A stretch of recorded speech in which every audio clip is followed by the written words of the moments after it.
que son los tres interesados en dar un golpe institucional. El presidente de la República, Guillermo Lasso, acusó al exmandatario Rafael Correa, Jaime Nebot y Leonidas Issa de formar parte de una conspiración que busca desestabilizar la democracia del país.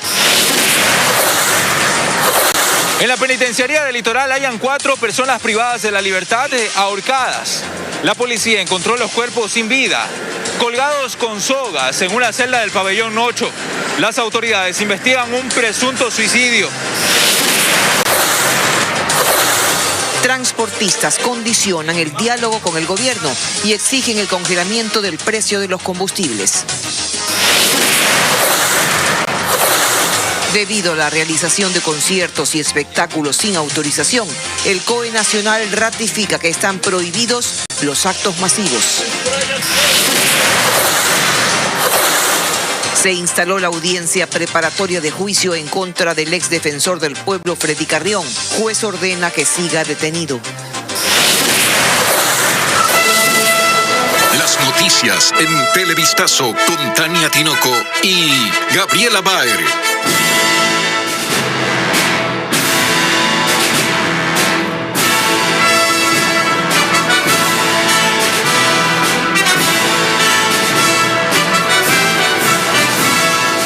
Buenas tardes, amigos. Comenzamos Televistazo con las declaraciones del presidente Guillermo Lasso, quien acusó a Rafael Correa, Jaime Nebot y Leonidas Issa de formar parte de un triunvirato que busca desestabilizar la institucionalidad democrática en el país. Hola, Tania. Gaby, amigos televidentes, bienvenidos. El primer mandatario indicó que las fuerzas políticas a las que representan Correa, Nebot e Issa buscan hacerse con los órganos de control. Lasso además señaló que dividirá la ley de creación de oportunidades en 3 proyectos con reformas tributarias, laborales y de inversiones. El presidente de la República, Guillermo Lasso, en entrevista señaló que contra su gobierno existe una estrategia de desestabilización. Esta trilogía coincide en una causa: golpear a la democracia. Aquí he venido para defender el interés del pueblo ecuatoriano, de aquellos mafiosos que quieren aparecer como políticos y que mire que en tanto tiempo que han gobernado el Ecuador tenemos 34% de pobreza. Apenas 3 de cada 10 ecuatorianos tienen un empleo formal. La desnutrición crónica infantil es la más alta de la región. El jefe de Estado indicó los nombres de quienes sostiene están impulsando ese ataque contra el régimen. Esta conspiración comienza con Correa, continúa con Nebot y le sigue Issa, que son los 3 interesados en dar un golpe institucional a la democracia. El presidente recordó que antes de asumir el poder estuvo a punto de concretar un acuerdo con el correísmo y el Partido Social Cristiano y contó qué es lo que pedían a cambio y por qué se retractó de ello. Me di cuenta que venían por una comisión de la verdad. ¿Para qué? Para lograr la impunidad de aquellos que están en la cárcel o prófugos de la justicia. Por eso celebré. Repudié ese acuerdo. ¿Por qué? Porque venían tras la fiscal y tras el presidente de la Corte Nacional de Justicia. Quieren la Procuraduría, quieren la Contraloría. Lasso se refirió también a la ley de creación de oportunidades que fue devuelta por el Consejo de Administración Legislativa. En su lugar, remitirá 3 nuevos proyectos. Le voy a dar gusto a la señora presidenta de la Asamblea. No voy a enviar nuevamente la ley de creación de oportunidades. La vamos a dividir en 3 partes. La parte tributaria, la parte laboral y la parte de inversiones. Dijo el mandatario que las nuevas propuestas de ley serán ajustadas luego de haber escuchado los pronunciamientos de la ciudadanía. Y en el proyecto de ley vamos a hacer ajustes para cargar aún más la mano sobre los que más tenemos. Ahora, la otra cosa, señor presidente. Lo que quiero decir es, el impuesto al patrimonio tendrá un enfoque mayor en las empresas que en las personas naturales. En relación a los hechos de violencia que ocurren dentro de las cárceles del país, el presidente se mostró abierto a iniciar un proceso de pacificación. Entre la disyuntiva de la fuerza y el diálogo y la pacificación por la vía del diálogo con la intermediación de la iglesia, como usted lo plantea, y creo yo también de grupos evangélicos en Ecuador. Es una idea, nada más. Bueno, yo me voy por el camino del diálogo y el acuerdo. La definición que usted es histórica. Pero el Estado ecuatoriano no puede permitir ser sometido por ellos. De vuelta a la política, Guillermo Lasso no descartó ir a una muerte cruzada si no encuentra en la Asamblea respuestas a sus propuestas de reformas. Y tras las acusaciones del jefe de Estado, se dan reacciones desde varios sectores. El expresidente Rafael Correa respondió por redes sociales, mientras que desde el Partido Social Cristiano rechazan la teoría de una conspiración. William Young con este tema. La respuesta del expresidente Rafael Correa llegó por redes sociales. En su cuenta de Twitter escribió: el triunvirato. ¿Quién estará asesorando a Lasso? Está peor que Moreno. Luego publicó: Lasso en su desesperación ya no puede caer más bajo, se ha convertido tan solo en un Moreno 2.0. Y en otro tuit señaló: presidente, por el bien del Ecuador y el suyo propio, ya no sea ridículo y asuma sus responsabilidades. Mientras que el exalcalde de Guayaquil, Jaime Nebot, que según el presidente Guillermo Lasso también sería parte de este movimiento desestabilizador, no se ha pronunciado públicamente sobre este tema, aunque en un comunicado de su organización, el Partido Social Cristiano, se indica que el PSC y aliados, así como su bancada de asambleístas, están en la oposición, pero jamás estarán en la conspiración, y aclara que estamos oponiéndonos con todo derecho a ciertas acciones y omisiones del gobierno del presidente Guillermo Lasso porque irrespetan y son contrarias a los compromisos que conjuntamente adquirimos en campaña. También tratamos de contactar a Leonidas Issa, pero hasta la edición de este reportaje no obtuvimos una respuesta de él ni de la CONAIE. En otros temas, el acuerdo entre el gobierno y los transportistas se dilata. Estaba previsto que hoy haya una reunión para anunciar un consenso. Sin embargo, la cita se aplazó para la próxima semana. Ahora los transportistas exigen que se congele el precio de los combustibles para llegar a un acuerdo. Francisco Garcés nos cuenta más. En la programación del gobierno estaba prevista una reunión con los transportistas para firmar un acuerdo final, para implantar la focalización del combustible para el transporte público y otras medidas compensatorias para el transporte comercial. Esta fue la propuesta del gobierno, pero no cayó bien en todas las modalidades del transporte, que creen que esta opción ya no cumple con sus requerimientos. La focalización, entendiéndose que fue un pedido de la comisión, debería ser para todo el transporte. La propuesta del régimen fue dada a conocer a las bases del transporte desde la semana pasada, pero varias de las modalidades se oponen y plantean incluso dejar el diálogo. Mientras tanto concluya la focalización, se deben congelar el precio de los combustibles. Sin embargo, los dirigentes esperan mantener el diálogo y evitar que se llegue a medidas de hecho. Podemos lograr acuerdos. La transportación no se va a prestar para ningún tipo de manoseo político ni de alteración del orden público. Pero el gobierno insiste en su propuesta de focalizar el combustible solo para el transporte público y para el resto establecer medidas de compensación. Eliminar aranceles en ciertos ítems para ellos, el agilizar ciertos trámites directos en las instituciones como la ANT, revisión de reglamentos del transporte. Gobierno y transportistas seguirán en la mesa de diálogo y se volverán a reunir el próximo miércoles cuando esperan llegar a un acuerdo final. Durante esta madrugada, la policía ingresó a la penitenciaría del Litoral, donde encontró 4 privados de libertad muertos, colgados con sogas en una de las celdas. Nos enlazamos con Diego Cuenca para conocer detalles de este nuevo hecho. Diego. Ocurrió cerca de las 4 de la mañana de ese jueves acá en la penitenciaría del Litoral de Guayaquil, específicamente en una de las celdas del pabellón número 8, hasta donde los agentes de la Policía Nacional ingresaron. Y a simple vista lo que observaron fueron 4 personas privadas de la libertad, ahorcadas. Sus cuerpos estaban colgados con sogas desde sus cuellos. Por eso el Servicio de Atención a los Privados de la Libertad ha iniciado una investigación como presunto suicidio. Pero escuchemos las declaraciones de uno de los agentes que estuvo a cargo del procedimiento. Se ha tomado las precauciones debidas, se ha ingresado con personal técnico como es criminalística para verificar la noticia y efectivamente se constató que hay 4 cuerpos suspendidos. El diagnóstico principal es asfixia por suspensión. Por ese nuevo hecho violento se activó un protocolo de seguridad y por eso tanto policías como militares se mantienen en los exteriores de este centro carcelario, hasta donde llegan familiares de los reos preocupados porque quieren saber la identidad de los fallecidos. Escuchemos sus preocupaciones. Y ahí en este pabellón han muerto y mi hijo, yo quiero que él, por favor, quiero que me lo saque. Pero no fue la única novedad que se reportó durante esa jornada, porque tanto policías como militares detectaron detrás de este centro carcelario que había una persona intentando lanzar 2 maletas llenas de municiones hasta dentro de la cárcel. Pero finalmente fueron decomisadas. Escuchemos las declaraciones. Aparentemente este señor se echó la fuga y dejó botando esa maleta. Posiblemente tenía munición de diferentes calibres que la Fiscalía ya está determinando. La crisis carcelaria continúa luego de casi 3 semanas del pasado 28 de septiembre, cuando ocurrió la masacre que dejó 119 reos asesinados en esa misma cárcel de Guayaquil.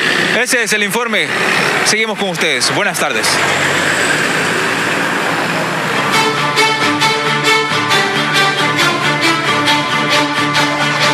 Pinchazos y contrabando.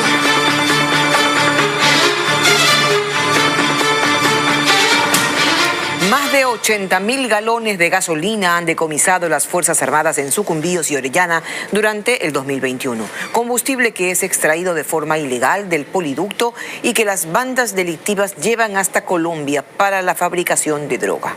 Carla Delgado siguió la ruta de los contrabandistas que se mueven en una de las zonas más álgidas de la frontera norte. Veamos.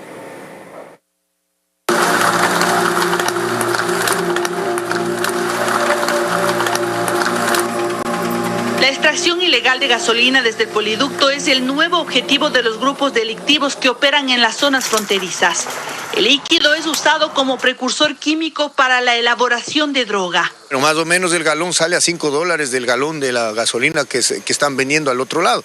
Entonces es un negocio rentable para los que hacen estos actos ilícitos y consecuentemente los que reciben también, que son la narcoguerrilla para la producción, se ve también beneficiada porque invierte menos dinero. La meta es transportar la gasolina hasta Colombia. Hace 2 años seguimos el trayecto de los contrabandistas en la zona de La Balastrera en Sucumbíos junto a tropas militares. Pero en nuestra tarea investigativa terminamos en medio de un enfrentamiento. Pues a estos grupos claramente no les gusta ser controlados. 2 años después, aquí la situación no ha cambiado y es precisamente el río San Miguel por donde pasa este líquido hacia Colombia. Volvimos al lugar que está considerado como la zona más álgida de la frontera norte, pues por aquí el contrabando es cosa de todos los días. Que es un punto donde existe todo tipo de actividad ilegal, como es el caso de contrabando de combustible, contrabando de mercaderías y de sustancias sujetas a fiscalización. Estamos en un puesto de observación. Nos ocultamos en medio de la selva para divisar el movimiento de los traficantes. Desde aquí vemos cómo mediante lanchas decenas de galones con gasolina pasan rápidamente hasta Colombia a plena luz del día. Pero también los grupos delictivos buscan otras formas de transportar el líquido en medio de la selva, dejando las evidencias cuando son descubiertos por los uniformados. Según información militar, en esta zona incluso destruyeron 4 laboratorios clandestinos en donde se fabricaba droga. Mientras que en los pueblos fronterizos nada de esto es ajeno. Pero saben que hay temas que están prohibidos. Yo no le puedo informar las cosas.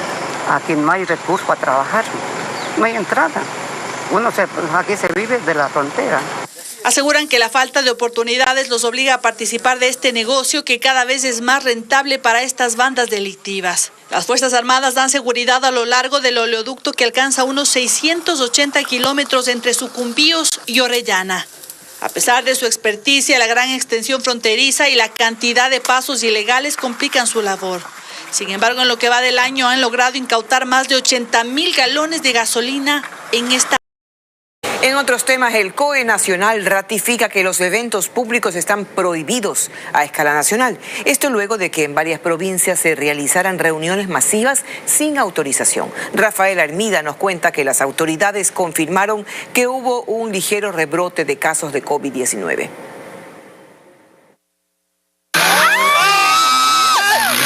Estas imágenes se registraron durante múltiples eventos en distintos rincones del país.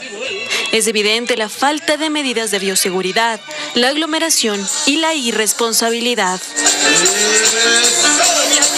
Ante esto, el COE Nacional ratificó que este tipo de actos requieren de 2 permisos.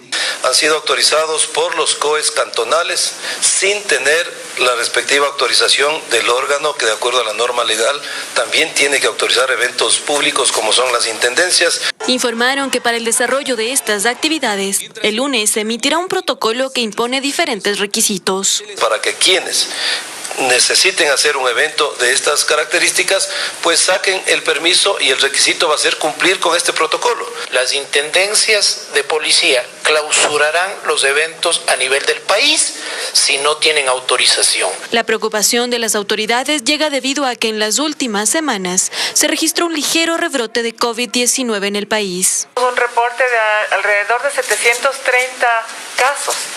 De lo que las últimas semanas habíamos tenido alrededor de 400. Las autoridades hacen un llamado a quienes no han recibido la vacuna anti-COVID a acudir a los puntos asignados y exhortan a los COEs cantonales a cumplir con las medidas dispuestas por el ente nacional. Continuamos con más noticias. Más de 680 muertes violentas se registran en Guayas, la provincia más violenta del país. En las últimas 24 horas se reportan asesinatos en 3 cantones, como nos cuenta Bessie Granja. En Guayaquil, el cadáver de una persona quedó en medio de 2 motos tras una balacera. El crimen fue cometido dentro de un parque en el sector de Los Esteros, en el sur de la ciudad. 2 sujetos en motocicleta habían llegado a este parque, en donde se habían encontrado también reunidas otras personas. Posterior ocurre una balacera y producto de ello existe una persona herida y otra persona fallecida con varios impactos de arma de fuego en la parte cefálica de la cabeza. Según testigos, los sicarios estaban en medio de los asistentes y huyeron a pie tras cometer el asesinato. El fallecido de 33 años y el herido de 25 años tienen antecedentes penales, según la policía. Mientras que en Durán, un hombre fue asesinado en el portal de un taller mecánico. Según versiones policiales, 2 sicarios llegaron en carro al sitio donde estaba la víctima. Uno de ellos se bajó y disparó 7 veces contra el hombre, quien estaba reparando su moto. Tras el ataque, los agresores huyeron del sitio. Además, en la vía Aurora Salitre, en Guayas, un hombre fue encontrado con la mitad del cuerpo dentro de una alcantarilla. Según testigos, se presume que el sicario habría llevado a la víctima a ese lugar para ejecutarla con un arma de fuego. Parece que lo han intentado meter al hueco, pero tal vez alguien los ha visto y salieron corriendo, quién sabe, ¿no? Guayas es la provincia con más muertes violentas en el país. Desde enero hasta la fecha se contabilizan 682 asesinatos. Guayaquil, Durán y San Borondón concentran la mayoría de muertes violentas, 498 casos. Anoche también en Milagro se registró un doble sicariato. Y ante el golpe delictivo que sufre Los Ríos desde hace algunas semanas, las autoridades ejecutan algunas acciones. José Carlos Alvarado viajó hasta esa provincia y nos relata que en las últimas horas se registró una muerte violenta. Adelante, José Carlos.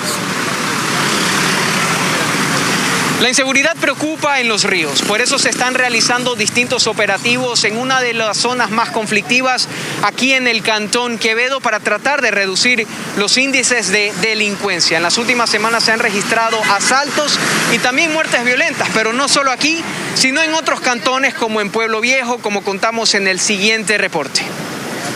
Hugo Serafín Santillán Vera, de 39 años de edad, fue encontrado muerto en el interior de este auto color rojo, que estaba abandonado en medio de plantaciones de banano en la zona rural del Cantón Pueblo Viejo.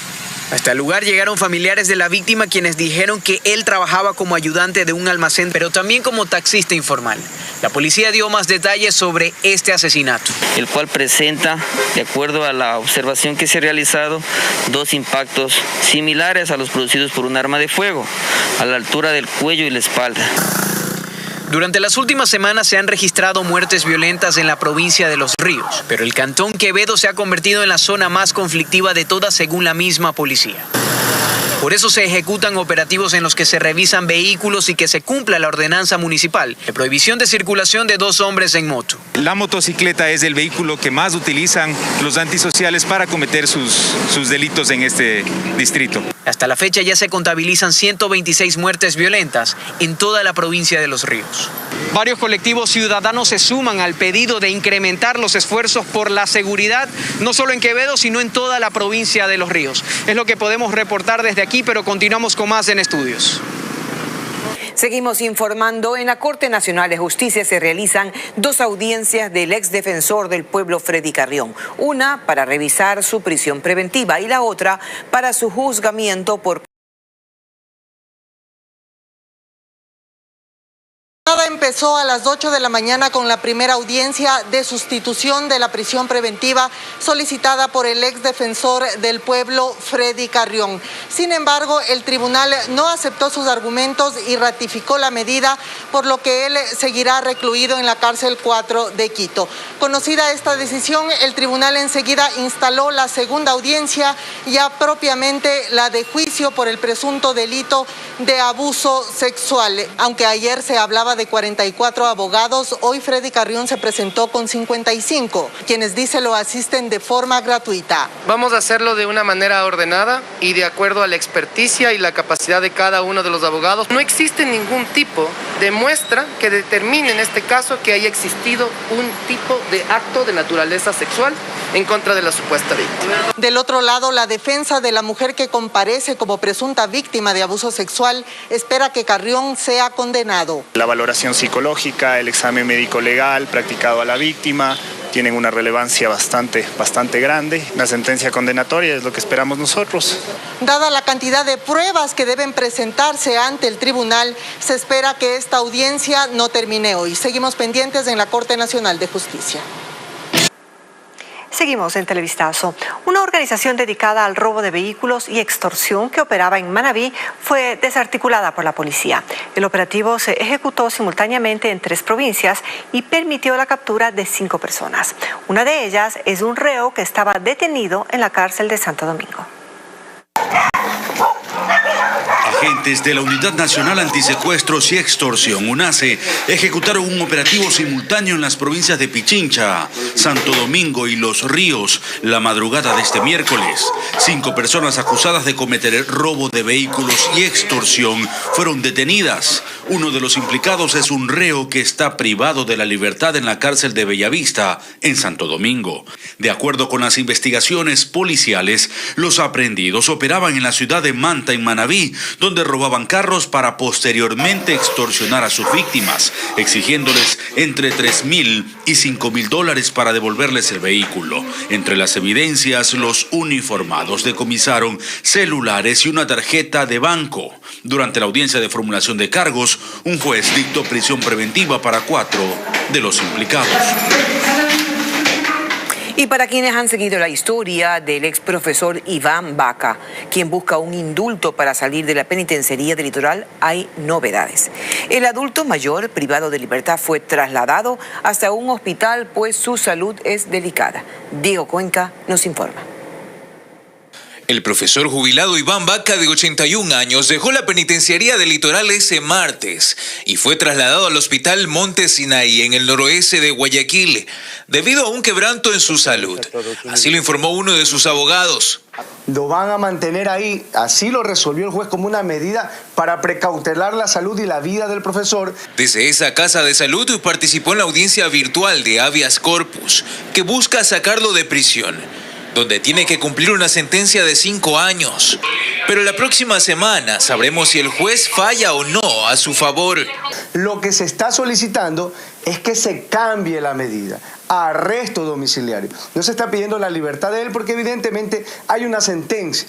Del otro lado de la moneda está Silvia Cedeño, ex esposa de Andrés Moisés de la Torre, el motociclista que falleció tras ser atropellado por el maestro, que ahora busca un indulto. Con el tiempo, en las varias audiencias, le dictaron arresto domiciliario, el cual tampoco lo cumplió. Obviamente, pues la jueza dictó orden de prisión. Silvia quedó con sus 2 hijas en la orfandad. Una de ellas tiene el 91% de discapacidad intelectual. Yo no tengo ningún problema con que el señor salga con habeas corpus, salga con el indulto, pero tiene que ser responsable y tiene que ser justo. Porque si el señor sale, lo justo sería que pague la reparación integral. Por eso los exalumnos de Iván Vaca empezaron a recolectar dinero para ayudar a pagar la indemnización. Franquicias de restaurantes y comercio minorista internacionales apuestan por el país en medio de la reactivación económica. En Ecuador, el 80% de este tipo de negocios vienen del extranjero y se busca incentivar estos modelos para aumentar las fuentes de empleo. José Carlos Alvarado nos trae un reporte. Nuevos actores se suman a la intención de reactivar la economía nacional, como la franquicia estadounidense P.F. Chang's, de cocina asiática, que surgió en 1993. Esta cadena tiene más de 300 restaurantes a nivel mundial y cuenta con 17,000 empleados en casi todos los continentes. Y ahora se ha instalado en el Cantón San Borondón. Su director global explica que han apostado por Ecuador por ser un país con ganas de nuevas experiencias gastronómicas. Cree además que la presencia de esta marca ayudará a generar más miradas de otras franquicias internacionales para que arriben al país. So we're very excited to be part of that. We're going to open new locations in this environment, and so with that comes jobs, with that comes opportunities.